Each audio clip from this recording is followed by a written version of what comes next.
Hey guys, welcome to another travel tips video. Don't forget to subscribe to my channel if you haven't already. Check out my Instagram and don't forget to check out the last video on how to survive a long haul flight. I'm going to put the link up here for you. Also, I created a PDF download sheet for free that you guys can download. It's in the description of my last video and I've also made a new one for this video. So go there, download it, and I hope you guys find it useful. Alright, let's get into the video.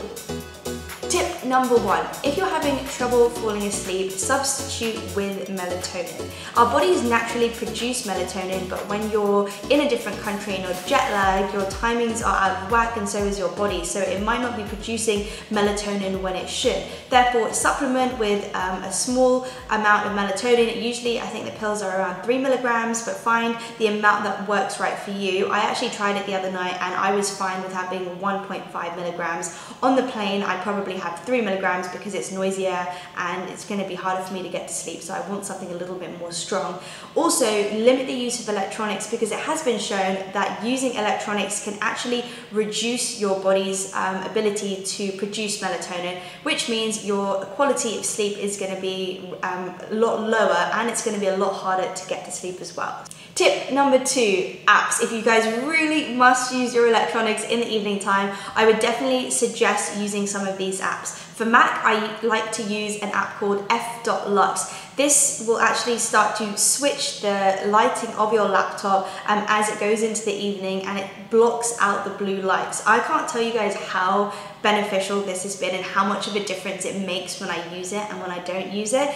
Basically, you just set the time and your screen over time will start to go a little bit more yellow and a little bit more yellow, slowly blocking out the blue light. So it's really useful. On my iPhone, I like to switch my iPhone to night mode. Although this isn't the best and it doesn't block out all the blue light, it's definitely better than nothing. And I always set the color to the warmest as well. I like to set mine when I'm changing countries too, so I like to set it to the evening time to wherever I'm going, and I usually start it at around sunset, so it kind of matches the environment that I'm in. Android users, you can download an app called Twilight. Although I haven't used it, I heard it does pretty much the same thing.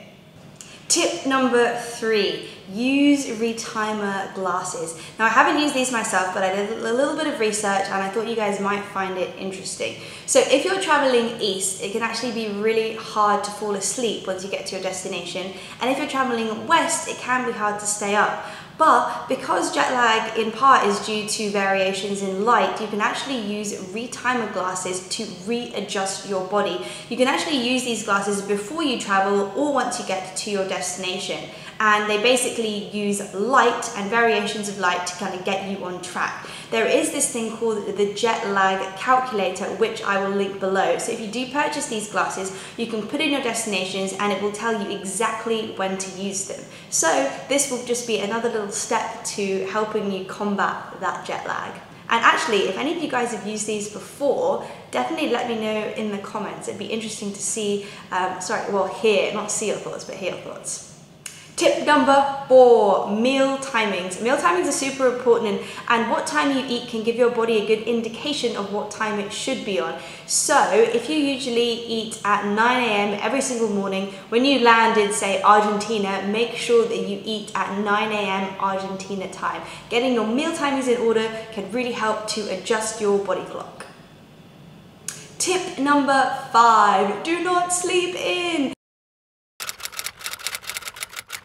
No, no.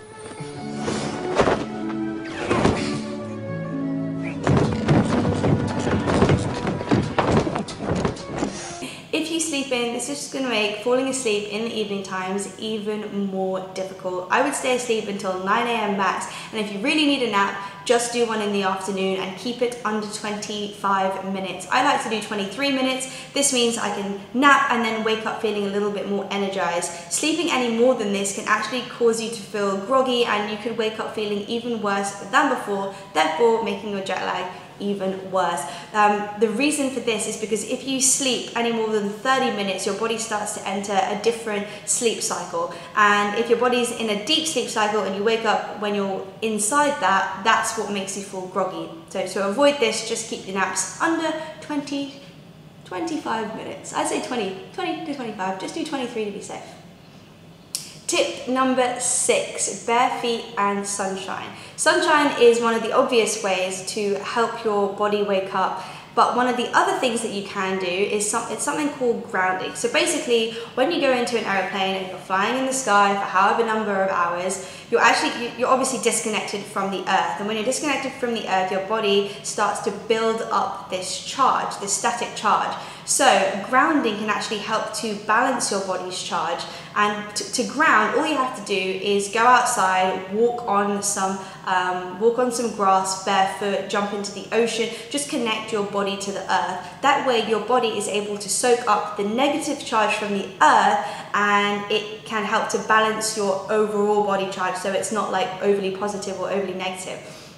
One of the best ways to do this, and what you can do, is actually kill 3 birds with 1 stone. That is getting sunlight, getting some movement and some exercise, and grounding at the same time. So when I went to Sydney, what I did was I went over to the beach, got onto the grass, did my workout, did my jump rope, and I got all those 3 things done in one go.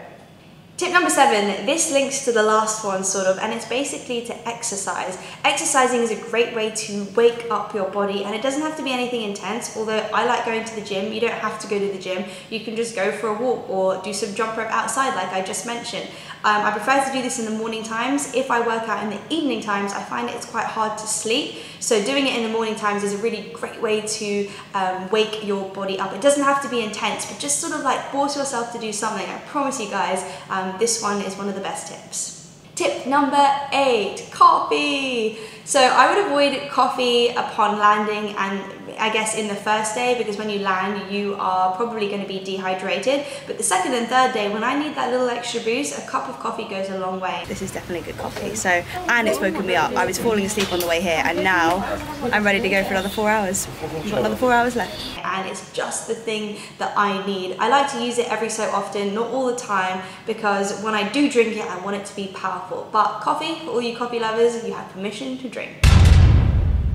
Tip number 9, mind over matter. Stop comparing the time at home to the time of your new destination. This is something I see people do all the time, and it's just so frustrating because it's just messing with your head.